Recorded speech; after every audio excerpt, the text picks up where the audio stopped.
झेप मराठी, आरसा महाराष्ट्राचा। शहरातील खड्ड्यांविरोधात शिवसेना आक्रमक। जिल्हाधिकारी कार्यालयासमोर जोरदार आंदोलन। धुळे शहरातील रस्त्यांवरील खड्ड्यांच्या समस्येविरोधात शिवसेना शिंदे गट आक्रमक झालाय। शहरातील दुरावस्थेच्या रस्त्यांमुळे नागरिकांचे हाल होत असून अपघाताच्या घटना देखील वाढल्या आहेत।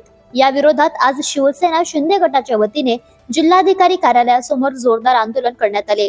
आंदोलनादरम्यान शिवसैनिकांनी खड्डे भरा, शहर वाचवा अशा घोषणा देत मनपा प्रशासन आणि सामाजिक बांधकाम विभागाविरोधात संताप व्यक्त केला। अक्षरशः लोकांना तोंडाला रुमाल बांधून रस्त्याने जावं लागतं, ही या आपल्या धुळे शहराची शोकांकित आहे साहेब।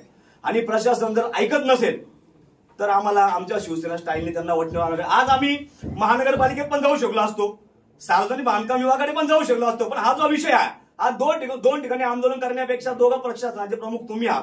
आमची आपल्याला या ठिकाणी विनंती आहे की तुम्ही आता त्या दोघांशी बोला आणि किती दिवसामध्ये काम चालू करणार ही आम्हाला सगळ्या शिवसैनिकांना या ठिकाणी तुम्ही सांगा अशी विनंती। शिवसैनिकांनी सांगितले की महापालिका प्रशासन आणि सामाजिक बांधकाम विभाग शहरातील रस्त्यांच्या दुर्दशेकडे बघायची भूमिका घेत आहेत।